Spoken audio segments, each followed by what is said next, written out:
During a Q2 earnings call, Microsoft CEO Satya Nadella announced that Call of Duty 6 Black Ops, don't know why they said it like that, was the biggest release in the history of the series. Here are the key metrics. Record day one players and new Game Pass subscribers. There you go. People were basically, which was total nonsense in the first place, because Game Pass was a success all by itself. Even if not one more person subscribed to Game Pass was already rock solid. As you guys know, I'm a huge Game Pass fan. I feel like it is the perfect solution for gamers because of where the industry is headed. I feel that gamers should position themselves in such a, now this is just my opinion, you know, I'm not trying to advertise or tell you what to do. I'm not trying to tell you you're stupid if you don't do it.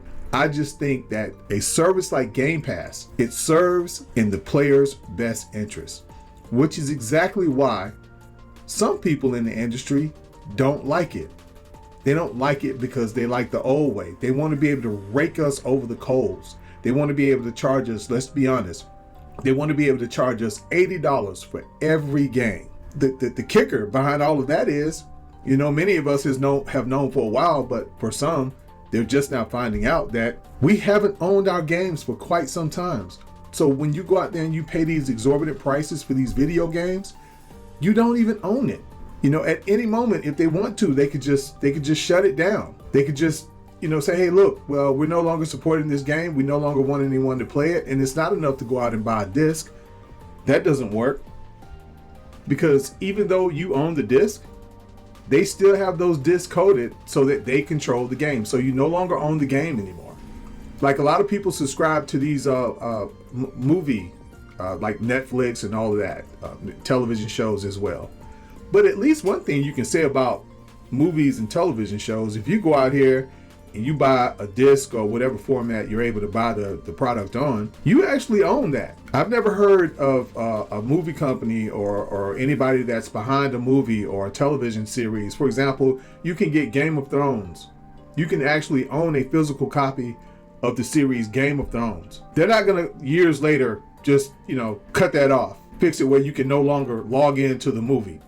But they're doing that in video games now. And yeah, you might say, well, they do that years later. Okay, yeah, they may do that years later, but the point is that they can do it. You don't own it. They have been tricking us for years by keeping the verbiage that makes us believe we own it, but we don't really own it. And now they're going to have to admit that they don't own it because the new laws coming up, at least here in California. There's certain states that are doing it. I believe eventually it's going to be probably worldwide. They're going to have to admit that you don't own it. When you purchase games in the future, you won't see words like buy and purchase. But anyway, let's go on. Biggest Call of Duty game in terms of total numbers of players and hours played over a 3-day opening weekend. Copies sold on PlayStation and Steam, both PlayStation and Steam, increased 60% year over year compared to last year's Modern Warfare 3. Guys, it's just time to admit it. I don't care how many pieces of hardware PlayStation has out there. At this point, they could have 200 million pieces of hardware out there. It's not translating into software sales. It's not translating into people subscribing to their services. It's not translating into them being a major player in the mobile industry. And most of all, it's not translating into them making more money than Xbox. Now, I'm a PC guy. When I played on the console, Xbox was my favorite console, not because I hated the PlayStation. I've always owned both, but I just naturally veered over to the Xbox. When the Xbox dropped, it hypnotized me. Just everything about it, man. The Halo, Gears. I think there was one game that was out. I forget what the name of it was. It was a game where you did a lot of running around. I think, if I remember correctly, you were a cop, and I had never seen anything like it, man. You raced around in something that looked like a Lamborghini, and you could run up on the curb and run over carts on the curb. You were in a major metropolitan city, and you would get in all these car chases, man. And it was just, I had never seen anything like it. I believe Munch Odyssey was on. I'm not sure whether or not Munch Odyssey was. I believe it was that the first one was an exclusive. I'm not really sure. But anyway, Xbox had games, man, that just had that darkness and that grit to it. And then they had those those 4 ports on the front where you could have your friends over. They had split screen and all of that, man. You could just have gaming parties. I had never seen anything like that, man, and I've been hypnotized ever since. I thought it was a big, ugly contraption when I first bought it, and I thought the handhelds just weren't. My first impression was, what the hell is this? Damn, this is huge. But then I found out that I actually love the size. The size of it is a size that I prefer. But it's time to just go ahead and admit that Xbox, in terms of if you're looking at the right metrics, if you're not looking at hardware sales, Xbox is at the number 1 spot in terms of the competition between Xbox and PlayStation. I'm sorry, PlayStation is losing this war.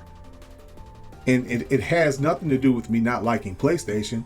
It's just the writing is all over the wall, man. That's the reason why people are so desperate for them to fail. Because they know that if Microsoft keeps going the way that they're going, they know that eventually Microsoft is going to they're going to crush PlayStation. They know it. And a lot of these people have been dealing with PlayStation for many years. They build relationships with PlayStation before anybody even knew an Xbox was going to come along. And they just kind of look like they look at Xbox as the new guy in school.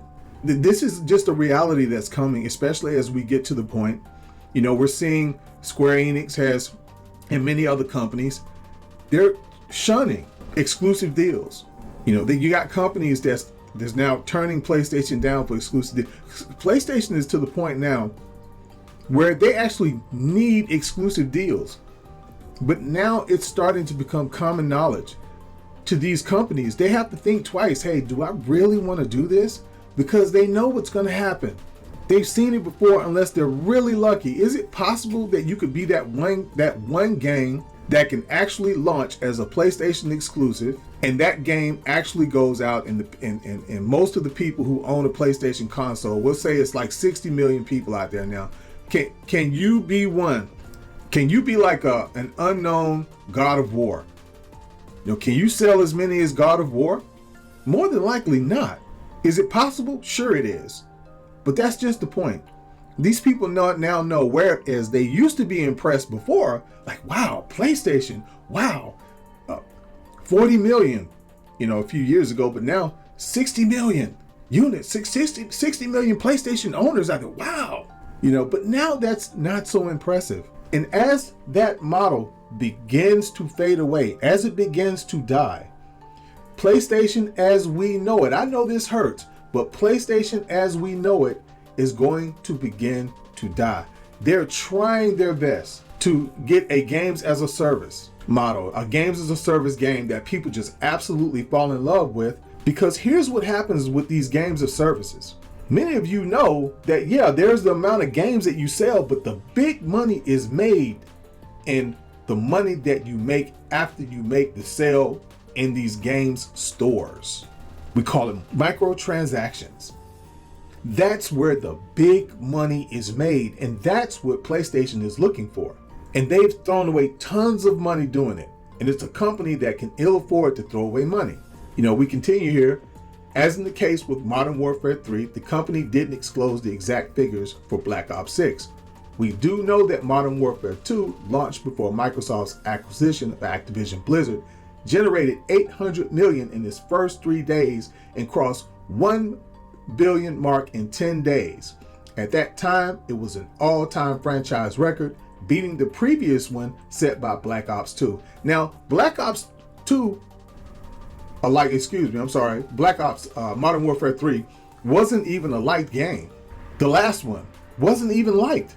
It was rated very, very low. I think it was the lowest rated of all the Call of Duty games. If I'm correct, I don't have the data in front of me, but if I'm correct, I believe that game was rated the lowest.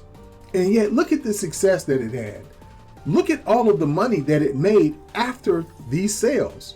And now we're looking at a situation where people were supporting Modern Warfare and all of the Call of Duty products, all of their games, even when they were considered meh.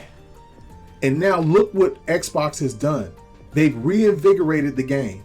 How much money do you think this game is going to make in the future? If this game has been making money as a game that people looked at as a troubled game, a problem game, How much money do you think this game is going to make if it becomes super popular again? How much money do you think it's going to make when it starts making money because people actually love the game? There are people out here who are so invested in this console war, these facts before them that they should be happy about as gamers because it's on PlayStation as well. You should be just playing it and enjoying it. This is actually bothering them. Now, I'm quite sure they're enjoying themselves in the privacy of their own living room, but it's bothering their online social media persona. They can't stand it, which is kind of strange. Now, you look down here at the bottom, well, not at the bottom, but right here, it says, as can be seen from the top 5 below, Call of Duty is now behind only Nintendo's Mario brand. Check that, man. Second only to Mario. Now, this game used to be a game that PlayStation benefited from. It was a game that was extremely important to them. We all saw what they were willing to do to try to stop the Activision Blizzard deal from going through. And also consider the fact that even though they have all this success with Call of Duty, you know what people aren't thinking about yet? They're not thinking about the fact that, first of all, that whole deal was not even all about Call of Duty. It was all about all of the other products that come with it, and it was about the whole mobile deal, you know, and how the Activision products could translate into mobile products. Another thing people aren't thinking about is the fact that Call of Duty is also on mobile. And you'll be able to, whatever you're doing on your PC or your Xbox or whatever, you'll be able to continue that on the mobile version, which is going to be bonkers. These people are going to make an insane amount of money just off of this product, Call of Duty, with the combination of PC, console, and mobile. Not to mention all the people that's going to be playing it on some form of handheld. Okay, so man, look, it's just a wrap. It's time to stop ignoring the writing that's all over the wall, all on the ceiling, all on the floor. It doesn't matter how many pieces of hardware you have out there. We can all clearly see this. And hardware has never been where the money is made. The money has always been in software. But PlayStation was starting to lose its grip in that light. So somehow these people magically turned it into a situation where hardware was where it's at. But that, unfortunately for them, you can keep beating a false drum all you want to. You can keep saying certain words all you want to. That's not going to make whatever message you're trying to push with those false words, that's not going to make it a reality. I'm going to tell you something that some of you may not know. Some of you may not even tried it. Some of you have access to it, but you just never tried it because of the old reputation that it had, and that's cloud gaming. That's streaming your games. Check it out. Especially with the new technology out there. I believe Microsoft is now working with NVIDIA. Try playing your games through the cloud now. And I promise you that you will be impressed, especially if you have not played a cloud game in about 2 or 3 years. It's not going to be long before you no longer need hardware to play a video game. It's about to get to a point, and sorry if you hear that, I got sprinklers going off behind me. I don't know if you hear that or not. If you do, sorry. I'm going to try to put some music over this video anyway, but playing your games through the cloud is tons more impressive than it was just 2 or 3 years ago. That's how much it has advanced, and in the next few years it's going to advance even further than that.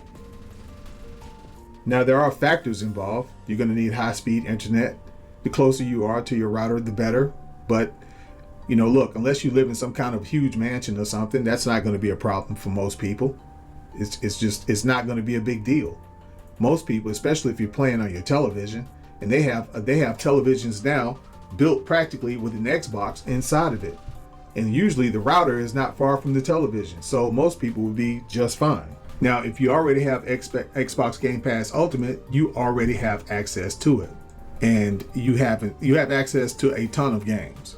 So for me, Xbox Game Pass Ultimate is the #1 overall package for cloud gaming. And many people who have Xbox Game Pass Ultimate haven't even tested the cloud gaming. So check it out and test it for yourself, and you will see exactly what I'm saying. You know, most gamers, by and large, aren't going to be as picky as some of the people who are like me, like, I'm not really picky. Like, I still go back and play game. Man, I still play PlayStation 2 games on the PlayStation 2. So most people are like me. They can tolerate that we go by the gameplay, we go by the story. There are other factors that come into play for us. Now, is graphics great? Sure it is. But I'm making this point to say that not that these games of course run a shit ton better than PlayStation 2, PlayStation 3 these games run. If you're playing on a great PC, you won't even hardly be able to tell any difference. Unless you're being super picky, super picky, you won't even be able to tell any difference. It should not. I have been playing on cloud and really just played for so long, had such a long play session that I even forgot that I was playing on cloud. I had to remember that I was playing on cloud. It runs great. And like I said, if you have access to Xbox Game Pass Ultimate, then you have it. You just need to try it out and see for yourself exactly what I'm talking about. But the one that's really the best when it comes to its specs and all of that is NVIDIA GeForce Now. NVIDIA GeForce Now is a superpower. And another thing, like you can see here, that with NVIDIA GeForce Now, they will turn a piece of hardware that is not normally made for gaming, and they will make that, for example, a Mac. Macs aren't traditionally known as hardware that runs games very well. Macs are not even close to a number one, a number two, a number three, a number four choice among gamers in terms of a PC we would buy to play games. But NVIDIA GeForce Now turns even your Mac into a great gaming PC. And it's great. And another thing is, you don't need to install anything. And you can just run it. You can run the game. I'm not sure how true this is, but I've been seeing some reports because I haven't tested it myself. They're saying that with NVIDIA GeForce Now, you could run this thing like you're playing on a 4090. And I've seen that in a couple of different reports, both written format and video format. So I'm saying all this to say, I'm going on this tangent about cloud gaming just to bring us back to the fact that hardware sales, console sales, is dying. It's dying in terms of it being a pinnacle key to success for a video game company, and it's dying in terms of its sales. It is stagnant. It's not going anywhere. And Xbox saw this a long time ago.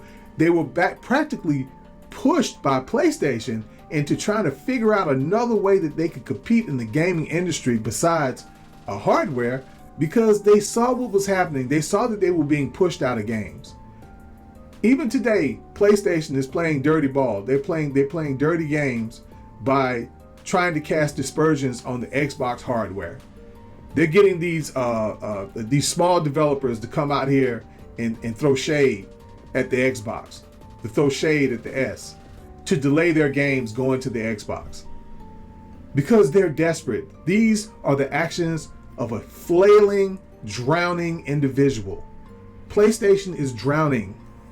Now, I'm not saying PlayStation is going to die, but what I'm saying is that they want to be number one so bad that the thought of not being number one is the equivalent of dying to them. And for that small pocket of what they call ponies, this is dying to them as well. They can't even enjoy gaming. Like, for example, Call of Duty. Call of Duty is on the console. They can't even take the time to just enjoy it. They can't even they're probably enjoying it in private, but they cannot muster the mental capacity to get online and say something positive about this game. No matter what Xbox does, and it's kind of one of the reasons why I'm ready to just go ahead and just get this whole thing over with and just go ahead and get people to admit it is Xbox. Yeah, they don't have as many Xboxes out there as PlayStation does, but Anybody that's not willing to admit that that's totally irrelevant is just totally walking around with closed eyes. You're keeping your eyes closed on purpose. Now, the beautiful thing about NVIDIA is this, getting back to that subject, and because I really want to recommend, if you don't have the Game Pass Ultimate, NVIDIA to me is the best choice, because NVIDIA, as you can see, they allow you to play games that you already own, particularly in Steam and Epic Games. I have I think it's a free service where you can play for free, but only for an hour. That's probably more like an introductory, but you know, if some people actually, believe it or not, don't even play for an hour every day because they don't have time to. But you see down here, you got the $10 per month. You can access a 1080 resolution, or $20 per month to stream from NVIDIA GeForce RTX 4080 machine. What the hell? With 4K resolution in 8-hour sessions. So for $20 per month to stream from an NVIDIA GeForce RTX 4080 machine with 4K resolution in 8-hour sessions, you can play for 8 hours for $20 a month, any game you have. So if you're playing on a Mac, if you're playing on a substandard a PC, an old PC, you don't even need to upgrade anymore. You can play, and look, you think Xbox isn't going to compete with this? In fact, like I said, I think I don't have it right in front of me. I think they're in partnership. I think they formed, NVIDIA and Xbox has formed some sort of partnership. But anyway, you could have an old PC, and here's what I would do. If I had an old PC and it was time to upgrade it, I wouldn't do that, especially if it was still just a half decent PC anyway, and it could run most games. But if it couldn't run like some of the newer games that's coming out and it's getting to the point where your PC is becoming outdated, this is a perfect solution. $20 per month. And you'll be playing on NVIDIA's machine, a 4080. I heard it was a 4090, but you know, people exaggerate. But like I said, I just realized that as I was looking at this article out, as I was talking and going on my previous rant about how PlayStation is now behind Xbox. But yeah, so there you go, man. And like I said, I've never played this RTX. Now, I do have NVIDIA on my PC, and I play a lot of my games through NVIDIA, but I'm playing the game that I own, and it runs great, man. I run Starfield, I run Call of Duty, you name it, I have ran it. Now, usually I'm not thinking about it, so I don't do it, but I have done it, and man, it's great. And if you run it through NVIDIA, what they will also do is they will change the settings to perfectly match your PC. They will see what kind of PC you have, see how, check out the capabilities of your PC, and they will automatically adjust the game to run great on your PC, so you don't have to touch a thing. Now, you see right here, Microsoft reports record Game Pass revenue in Q1 and decline in hardware sales, with gaming growth driven by Activision Blizzard. You think that, now, would it have been nice if they increased hardware sales? Of course it would have been nice, but you think their heart is breaking over this? Hell no, it's not. They don't care, man. These guys are toasting champagne over at Microsoft headquarters. These guys are toasting champagne at Microsoft headquarters. I'm sure it is a very celebratory moment over there at Xbox. Now, some of you might be saying, hey man, why are you so happy about all this?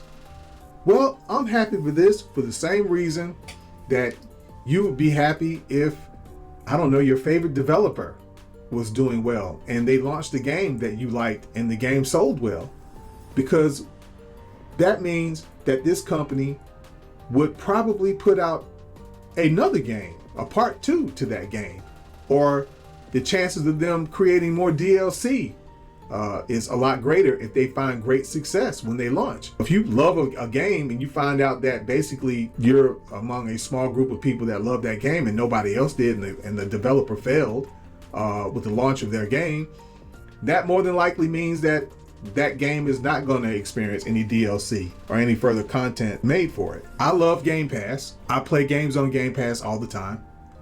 And when I look, sometimes I just go on Game Pass, man, and I'm just like looking at it, like I'm just going around scrolling the many different games that they're putting on there. And Game Pass saves me a lot of money. And then if I want to buy a game, I can also buy a game at a great discount on Game Pass. All these games that are out now, let's say I want to buy it. Let's say it's $70. everywhere else. Well, I'm going to buy it at a discount on Game Pass. So if the developer makes a game that I'm so impressed with that, I want to go ahead and purchase the game, I can do that and I still don't have to pay $70. So I want Xbox to be successful because I want Game Pass to be successful. Because I'm a fan of the service. I don't care about Xbox, like on a personal level. The money they're making off of their different business ventures doesn't put any money in my pocket. I'm not going out buying a Bugatti or a Lamborghini as a result of the success of Call of Duty Black Ops 6.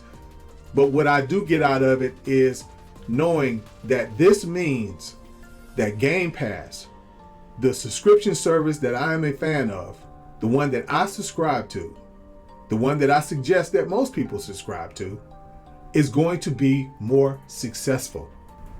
And those of you who hate Game Pass for nefarious reasons, like, it's a great product. If it were a PlayStation product, you'd be all for it. You'd be raving about it. You'd be shouting to the rafters how everybody needs to be in the service, and if they're not in it, they're crazy. Look, PlayStation already admitted that they were concerned that Xbox was going to leapfrog them. By the time they uttered those words and typed those words on some sort of form or some sort of screen, let's be honest, Xbox had probably already leapfrogged them by that point. It just had not gotten out in the public. PlayStation has been able, through their connections in the media, to keep this false image that they're still ahead. PlayStation was able to get the media to try to brainwash people into believing that a hardware sales is where it's at, not quite software sales. And as these companies start, stiffening up their spine and start making the smart decision not to lock themselves into exclusive deals, it's a wrap. It's over. I'm not saying PlayStation is dead. That's not what I'm saying.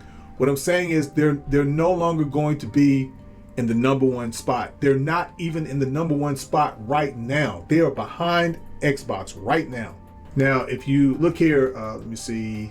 Okay, during an earnings call, Microsoft CEO Satya Nadella noted that the company has set new records for the monthly active users. Game Pass also set new quarter one record for total revenue and average revenue per subscriber. And then at the bottom of that, it says, despite record-breaking launch of Call of Duty Black Ops 6, Microsoft expects its gaming revenue to decline in the high single digits in the second quarter due to lower hardware sales. Okay, so, some people will latch on to words like decline and lower hardware sales to mean that they're going to lose money, knowing all the while that that's not what that means. So if we take a look at this 2022 article here by Game Rant that talks about how much money Activision Blizzard made in 2021 just off of microtransactions and DLC. Activision Blizzard made $5.1 billion from microtransactions and DLC. And we scroll down here at the bottom. Activision Blizzard reported that in 2021 it earned a staggering $5.1 billion, up from the $4.85 billion reported in 2020. This large amount of money was raked in solely from in-game purchases, which includes microtransactions and DLC purchases for the games. So Activision Blizzard, which Xbox now owns, just from the microtransactions, that's not the money that was made off of the game sales themselves, which was also a shit ton of money, I'm quite sure. After they made all that money, in other words, they could have gave the game away for free. They made, in 2020, they made $4.85 billion. The following year, they made $5.1 billion. That's just off of microtransactions. Look, I'm not getting into personal feelings about how you feel about microtransactions and all of that. We're talking business right now. And we're talking about the fact that Game Pass is going to benefit from all of this. This is the sort of insane amount of money that's going to make your efforts to try to cancel Game Pass, to try to make Game Pass look bad, that's going to make all those futile efforts. And it's going to make gamers like me and countless other gamers who subscribe to the service extremely happy. This means, so look, like I said, I'm not in love with these companies. Guess what? If Xbox was to fail, let's say Xbox was to fail. Let's say they go out of business in 2 years. Guess who's going to still be here gaming? Me. I'll just go back to what I used to do, which is buying most of my games on sale anyway. I bought a few games that was new. Every now and then I found one that was worth my money. But I'm going to tell you right now, games costing $70, those games are going to be few and far apart. Those are going to be the serious heavy hitters. All these other games out here, I'm not going to go out here and pay $70 for most of these games, because even though they're great games, they're not worth $70. A game that's worth $70 to me, first of all, I have to be able to play it different types of ways. It has to be different for example, I would never pay $70 or $80 for an average PlayStation game for God of War. I wouldn't pay for that, because there's only so many ways you can play God of War. God of War, even if they made one with multiple endings, there's only going to be so many multiple endings, because in the story itself, you basically travel down one path. I'm not going to pay $70 for that. And then you just fill the game up with all sorts of nonsense puzzles and things of that nature. I wouldn't pay $70 for that. Now, would I pay $70 for something like Grand Theft Auto, even though I don't play Grand Theft Auto that much? But yeah, that's worth it, because of so many. You still got people playing Grand Theft Auto, the last one, even today. That's one of the reasons why we haven't had a new one, is because it's been so successful, because you can keep playing a game like that. That's worth the money. You can play that game for years. So those are the only types of games to me that's worth $70. So for me, I look at Game Pass and I'm like, great. And sometimes I still take like some of the games I see on Game Pass. If I really like them, if I'm really impressed with them, especially the indie games, I will go over to Steam and I will purchase it. Not because, I just like I have a lot of games. I don't want to have games spread out everywhere. So I go over to Steam and I buy it. And if it's an Xbox game, guess what? Like, I'm thinking about buying Call of Duty on Steam. If I buy it on Steam, guess who benefits? I don't know. I have to make up my mind, because there's tons of advantages to buying it, of course, through Game Pass as well. So, I don't know. I'll make up my mind. Who knows? Maybe I won't even make the purchase. Look, I don't feel sorry for Microsoft if I don't make a purchase. They get my money every month. They get money from me. They get $20 a month from me, guaranteed, every month. So if I see an indie game over on Game Pass and I go over to Steam and buy it, guess what? They didn't lose anything, because in order for me to play that game and find out that I wanted to purchase it, I had to give them $20 a month. So I'm not going to cry Microsoft a river. Some people might be like, oh, well, you should buy it and support the service and all that. Look, they're making tons of money. Which is one of the points I'm making here. This whole video, these types of videos, when you hear me speaking like this, is not because I'm having a love affair with Xbox. The way I look at Xbox, I look at Xbox through the lens of business. It's a business relationship between me and Xbox. I'm not a fan of theirs. I'm a fan of their product. And as long as they do the right thing by that product, like I was telling you guys, when they were talking about not putting Call of Duty in Game Pass, I was telling you straight up, as much as I like the service, because they lied, I was going to cancel it, because they lied, because they said that all games day and date was going into Game Pass. So my whole thing was, you could at least put it in Game Pass and then see what happens. It's not like you weren't going to make a shit ton of money. You were still going to make money. Yeah, worst case scenario, you may not have made as much as you wanted to make, but you weren't going to lose money. Okay, even if you made less money than the last Modern Warfare that came out, but you still made a gigantic profit, you still made money. Okay, then I understand from a business perspective, if you figured that Game Pass somehow had some sort of adverse effect where it made you lose more money in comparison to the last Modern Warfare, and then you decided not to put the next one on Game Pass, then I can see that. You come back and you show people where you made less money or whatever, and even then, I don't know if I would have accepted that, as long as you were still making billions of dollars off of it. Because, I may have just been like, dude, you still made billions of dollars off of it. So there you go. And then also you made the money that you made off of me through Game Pass. So yeah, it's not like I'm having some kind of a love affair with these companies or whatever. I don't care about any of them on a personal level. I don't care about PlayStation. If PlayStation were to die tomorrow, I'm still going to be here playing. But And that's another thing. I've mentioned this in a lot of games. A lot of people like to talk about all the indie games. They like to disrespect the indie games on Game Pass. If you look at most of those games, you jump over to Steam and check out the rating. Most of those games are rated very high on Steam. So I buy a lot of those games because I play a lot of games on the go. I play a lot on the Steam Deck and some on the ROG Ally. And those indie games play very well on the Steam Deck. But anyway, guys, this video has definitely gone on long enough. I just wanted to chime in on this whole situation, man. Yeah, I'm happy to see it. I know I have not made a video about it yet. I'm kind of sleeping on it, but it's not that bad. I mean, you know, the game just dropped a few days ago. But I kind of like to wait for certain things to kind of play out before I even start making any comments on it. You know, I don't run a breaking news channel, so I don't feel any need to jump right on things as soon as they come out. So I kind of like to sit back, wait to see what's going to happen, let things kind of settle down. And now I think there's a proper time to come out with this video because, man, things are looking great. And it looks like as much as a few people might hate it, Game Pass is here to stay. Anyway, guys, stay safe.